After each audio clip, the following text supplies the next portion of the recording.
Hi நண்பர்களே, வணக்கம். என்னோட நலநேரம் சேனலுக்கு உங்களை வரவேற்கிறதுல நான் ரொம்பவுமே மகிழ்ச்சி அடைகிறேன். இந்த ஜூலை மாசத்துல 5 ராசிக்காரங்களுக்கு பெரிய திருப்புமுனையா இருக்க போகுது. அத பத்தி தான் இந்த பதிவுல நம்ம பார்க்க போறோம். ஒவ்வொரு மாதமும் பார்த்தீங்கன்னா, கிரகங்களோட நிலைய பொறுத்து பலன்கள் வேறுபடும். அந்த வகையில இந்த 2025ஆம் ஆண்டுல 7வது மாதமான ஜூலை மாதத்துல 5 ராசிகளுக்கு ஒரு பெரிய யோகம் உருவாகுறதுக்காக இருக்கு. அந்த யோகங்கள் ஜூலை மாதமான மேசம் முதல் மீனம் வரையிலான 12 ராசிக்காரர்களோட வாழ்க்கையில ஒரு சில மாற்றங்கள கொண்டு வரப்போகுது. உங்களுக்கு இந்த 2025ஆம் ஆண்டுல ஜூலை மாதம் எப்படி இருக்க போகுது? அப்படிங்கிறத தெரிஞ்சுக்கிறதுக்கு ரொம்ப ஆர்வமா இருக்கேன். அப்ப இந்த பதிவ லாஸ்ட் வரைக்கும் பாருங்க. அப்பதான் உங்களால முழுமையா தெரிஞ்சு கொள்ள முடியும். முதல்ல நம்ம பார்க்க போறது மேஷராசி. மேஷராசிக்காரங்க பார்த்தீங்கன்னா, ஜூலை மாதத்துல உங்களோட தன்னம்பிக்கையோட செயல்கள் ரொம்பவுமே அதிகரிக்க போது. வேலை பார்க்குற இடத்துல உங்களுக்கோட யோசனைகள முக்கியத்துவம் அளிச்சு அலுவலகர்கள் கேட்பாங்க. ஆ நிதி நிலைமை வழக்கத்த விட ரொம்பவுமே நல்லா இருக்க போதுங்க. இருப்பினும் பார்த்தீங்கன்னா, செலவுகள கொஞ்சம் கட்டுப்படுத்தணும். குடும்ப வாழ்க்கை இனிமையா இருக்கும். ஆரோக்கியம் ரொம்ப நல்லா இருக்கு. இந்த மாதத்துல அதிகமா அலையிறத கொஞ்சம் குறைச்சிட்டீங்கன்னா ரொம்பவுமே நல்லாருக்கும். ரிஷப ராசிக்காரர்களுக்கு பார்த்தீங்கன்னா, ஜூலை மாதத்துல உங்களோட பொறுப்புகளும் பல புதிய வாய்ப்புகளை கொண்டு வரப்போது. அப்படி கிடைக்கும் வாய்ப்புகள நீங்க சரியா பயன்படுத்திக்கிட்டீங்க அப்படின்னா, வாழ்க்கையில நல்ல நிலைய அடையலாம். நீண்ட காலமா நிலுவையில இருந்த வேலைகள் எல்லாத்தையுமே செஞ்சு முடிச்சுருவீங்க. முதலீடு செய்ய என்ன இருந்துச்சு அப்படின்னா, அனுபவசாலிகள ஒரு தடவ ஆலோசனை பண்ணிட்டு அதுக்கப்புறமா செய்யுங்க. குடும்ப வாழ்க்கைய பொறுத்தவரைக்கும் ரொம்ப மகிழ்ச்சியா தான் இருக்கும். ஆரோக்கியத்த பொறுத்தவரை கொஞ்சம் செரிமான பிரச்சனைகள் வரலாம். இரவு நேரங்கள்ல கொஞ்சம் உணவுகள பார்த்து சாப்பிடுங்க. மிதுன ராசிக்காரர்கள பொறுத்தவரைக்கும் பார்த்தீங்க அப்படின்னா, உங்களுக்கு இந்த மாதமானது ஒரு புதிய திட்டங்கள நிறைவேற்ற ஏற்ற மாதமா இருக்க போது. பணியிடத்துல உங்களோட முயற்சிகளுக்கு ரொம்பவுமே நல்ல பலன்கள் கிடைக்க போது. நிதி நிலைமை நல்லபடியா மாறப்போது. அதே சமயம் பெரிய செலவுகள செய்ய வேண்டிய சூழலும் வரலாம். குடும்பத்துல சில பிரச்சனைகள் வரக்கூடும். இந்த மாதத்துல எதையும் அமைதியா கையாளுங்க. ஆரோக்கிய விஷயத்துல கூடுதல் கவனமா இருக்கிறதுக்கு அறிவுறுத்தப்படுது.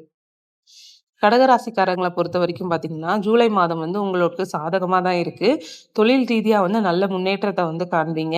நல்ல நிதி நிலைமை உங்களோட உயரப்போது. இந்த மாதத்திலோட உங்களோட வீட்ல சுப நிகழ்ச்சிகள் ரொம்பவுமே நடக்கிறதுக்கு வாய்ப்பு இருக்கு. வாழ்க்கை துணைய முழு ஆதரவு கிடைக்கும். ஆரோக்கியத்த பொறுத்தவரைக்கும் நல்லா இருக்கு. இருப்பினும் கொஞ்சம் உடற்பயிற்சிகள் தினமும் செஞ்சுட்டு வர்றது ரொம்ப நல்லது. சிம்ம ராசிக்காரங்கள பொறுத்தவரைக்கும் பார்த்தீங்கன்னா, இந்த மாதம் உங்களுக்கு சவாலாக இருந்தாலும் பயனுள்ளதா தான் இருக்கும். பணியிடத்துல வெற்றி பெறதுக்கு கொஞ்சம் கடினமா உழைக்கணும். ஆனா, அது உங்களுக்கு நல்ல பலன்கள கிடைக்கும். இந்த மாதத்துல செலவுகள் கொஞ்சம் அதிகரிக்கலாம். கொஞ்சம் பட்ஜெட் போட்டு வேல பார்த்துக்கோங்க. இல்லன்னா சிரமப்பட வேண்டியிருக்கும். குடும்ப உறுப்பினர்கள்ட்ட நம்மளுக்கு வழக்கம் போல கருத்து வேறுபாடுகள் ஏற்படும். எந்த வேலையும் பொறுமையா செய்யுங்க. ஆரோக்கியம் நல்லா இருக்கணும் அப்டின்னா கொஞ்சம் மன அழுத்தத்த தவிர்த்து வைக்க வேணும் அப்டின்னு சொல்றாங்க. கன்னி ராசிக்காரங்கள பொறுத்தவரைக்கும் ஜூலை மாதமானது உங்களோட திட்டங்கள செயல்படுத்துறதுக்கு சிறந்த மாதம் அப்டின்னு சொல்றாங்க. இந்த மாதத்துல பணிபுரிகிறவங்களுக்கு பதவி உயர்வு அப்படி இல்லன்னா சம்பள உயர்வு கிடைக்கிறதுக்கு 100க்கு 100 வாய்ப்பு இருக்கு அப்டின்னு சொல்றாங்க.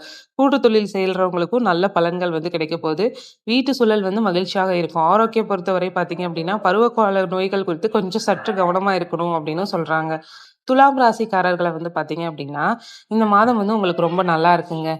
பணியிடத்துல உங்களோட முடிவுகளுக்கு முக்கியத்துவமானதா இருக்கும். நிதி நிலைமை வழக்கத்த விட நன்றாக இருக்கும். ஏற்கனவே செஞ்ச முதலீடுகள்ல இருந்து நல்ல லாபம் கிடைக்கும் வாய்ப்புகள் இருக்கு. குடும்ப மகிழ்ச்சி பெருகும். ஆரோக்கியத்துக்கு பார்த்தீங்கன்னா, சாதாரணமா தான் இருக்கும். ஆனா அடிக்கடி கண் பிரச்சனைகள், அப்புறம் தலைவலியால அவதிப்பட நேரிடலாம். விருச்சிக ராசிக்காரங்கள பொறுத்தவரைக்கும் பார்த்தீங்கன்னா, ஜூலை மாதம் முதல் உங்களோட தைரியமும், கடின உழைப்பும் சோதிக்கப்படுறதுக்கு நெறைய வாய்ப்பு இருக்கு. இந்த மாதத்துல பணியிடத்துல உங்களுக்கு எதிரிகள் சுறுசுறுப்பா இருப்பாங்க. இருப்பினும் புத்திசாலித்தனமா செயல்பட்டு உங்களோட எதிரிகள சமாளிப்பீங்க. பண விஷயங்கள்ல இந்த மாதத்துல ரொம்ப கவனமா இருங்க. குடும்ப உறுப்பினர்கள்ட்ட வரும் பிரச்சனைகள பெரிதுபடுத்தாதீங்க. ஆரோக்கிய விஷயத்துல சற்று கவனமா இருக்கணும். தனுசு ராசிக்காரர்கள பார்த்தீங்க அப்படின்னா, ஜூலை மாதம் உங்களுக்கு நேர்மறை ஆற்றல் நிறைந்ததா இருக்கும். தொழில் ரீதியா முன்னேற்றத்திற்கான வாய்ப்புகள் கிடைக்க போது.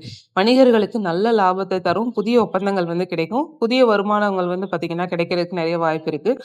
குடும்ப சூழல் மகிழ்ச்சியாக இருக்கும். ஆரோக்கியம் மற்றும் சிறப்பாக இருக்க போது. ஆனா, இந்த மாதத்துல பயணங்கள மேற்கொள்ளும்போது கவனமா இருக்கணும். மகர ராசிக்காரர்கள பொறுத்தவரைக்கும் பார்த்தீங்கன்னா, ஜூலை மாதத்துல உங்களோட வாழ்க்கையில நல்ல உயரத்த அடைய போறீங்க. உங்களோட முயற்சிகள் நல்ல பாராட்ட பெறப்போது. நிதி நிலைமை வலுவா இருக்கும். தேவையற்ற செலவுகள் செய்றத கொஞ்சம் தவிர்க்கணும். குடும்ப உறுப்பினர்கள்ட்ட பேசும்போது சற்று பொறுமையா இருக்கிறதுக்கு முயற்சி செய்யுங்க. ஆரோக்கியத்த பொறுத்தவரையும் நன்றா இருக்கும். நல்ல நிம்மதியான தூக்கத்த பெறதுக்கு கொஞ்சம் முயற்சி பண்ணுங்க. கும்ப ராசிக்காரர்கள பொறுத்தவரைக்கும் பார்த்தீங்க அப்டின்னா, ஜூலை மாதம் வந்து உங்களோட வேலையில வந்து கூடுதல் கவனம் வந்து செலுத்தணுங்க. அலுவலகத்துல வந்து உங்களோட யோசனைகள் வந்து நல்ல பாராட்ட பெறும். நல்ல நிதி வந்து ஆதாயம் கிடைக்கிறதுக்கு வாய்ப்புகள் வந்து இருக்கு. இருந்தாலும் மற்றவர்களுக்கு கடன் கொடுக்கறத வந்து கொஞ்சம் தவிர்த்துருங்க. வீட்டு சூழல் வந்து அமைதியா வந்து இருக்கும். ஆரோக்கியம் வந்து நன்றாக இருக்கணும் அப்டின்னா, உணவுல கொஞ்சம் கூடுதல் கவனம் வந்து செலுத்தணும் அப்டின்னு சொல்றாங்க. மீன ராசிக்காரர்கள பொறுத்தவரைக்கும் பார்த்தீங்கன்னா, இந்த ஜூலை மாதம் உங்களுக்கு முன்னேற்றத்த வந்து தரும் மாதமா வந்து இருக்கும். பணியிடத்துல வந்து உங்களோட நிலை வந்து வலுவடையும். அப்புறம் வந்து நிதி பரிவர்த்தனைகளால வந்து உங்களோட நிறைய லாபம் வந்து கிடைக்கும். அதே சமயம் அதிக செலவுகளையும் சந்திக்க நேரிடும். குடும்ப வாழ்க்கை வந்து இனிமையாக இருக்கும். ஆரோக்கியத்துல வந்து சற்று கவனமா இருக்கணும்னு சொல்றாங்க.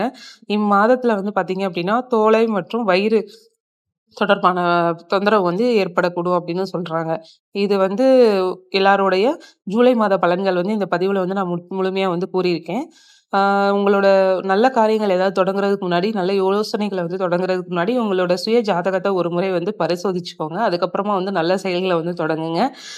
இது போன்ற மேலும் மேலும் பதிவுகளுக்கு என்னோட சேனல வந்து தொடர்ந்து பாருங்க. அப்படியே மறக்காம சேனல வந்து சப்ஸ்கிரைப் பண்ணி வச்சுக்கோங்க. அப்பதான் நான் போடுற பதிவு எல்லாமே உங்களுக்கு உடனே வந்து சேரும்.